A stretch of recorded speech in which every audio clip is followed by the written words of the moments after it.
take on it. Question for Mahdi. In view of the fact that in Australia, Muslim couples have a much higher birth rate than the rest of us, is it not possible that in a couple of generations, Australia could have a Muslim majority who vote in Sharia law? Further, if so, is it not possible that sects could develop, Sunnis and Shias, who begin bombing and shooting each other and turning currently the best country into the world like another war-torn Middle Eastern country? This is not Islamophobia, this is Sharia law phobia. OK. I think there was a lot more than Sharia law in there. Let me just try and unpack your point. First off, I know Malcolm Turnbull said over the weekend that Australian law takes precedence over the laws of mathematics in this country. But I'm no mathematician. No, there's no way that the Muslims are going to form a majority in Australia in the next generation or two. I believe it's 600,000 or something in the recent census out of 24 million Australians. So you don't have to worry about Muslims coming in, taking over Australia, although Australian Muslims are doing a very good job here. So, Mahdi, you're not unfamiliar with these kind of questions in the United States. Where does it come from, this fear?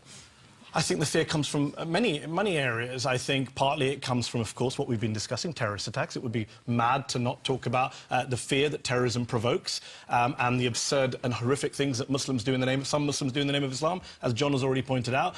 But a lot of it, unfortunately, does come from media, social media these days. Misinformation. The gentleman here, I'm not sure how much you're aware of the differences between Sunnis and Shias. Are you aware of the differences between Sunnis and Shias? Vaguely. I know they're at each other's throats. That's the main thing I know. And they're all Muslim. Not true. I'm Shia and my best friend is Sunni.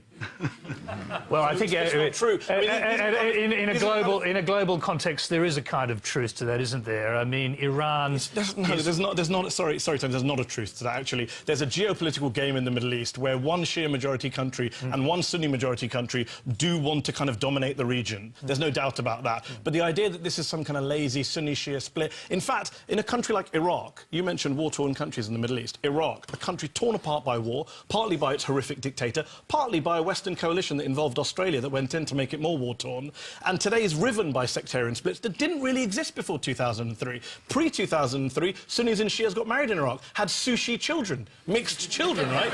So let's not... And today, I'm sorry to say, a lot of the sectarian divisions in the Middle East are geopolitical push by Muslims. A lot of them are pushed by foreign wars and foreign occupations, I'm sorry to say. So you don't have to worry. Sunnis and Shias, I have many friends who are Shia, many friends who are Sunni. We're not all at each other's throats. Please don't believe everything you read about us. Come and talk to us, meet us, make Shia and Sunni friends, and then you'll see that you don't have to worry about Sharia law or Sunnis or Shias. OK, well, let's quickly go back to Roger. He wants to make a point, and then I must say, Mahdi, your point is very good. I must say, though, that when you look at statistics and compound interest, which is a parallel case, numbers, when there's a certain increase every year, numbers skyrocket to very large numbers. So it's not quite as cut and dried as we would like to believe, that there cannot eventually be a Muslim majority, I think.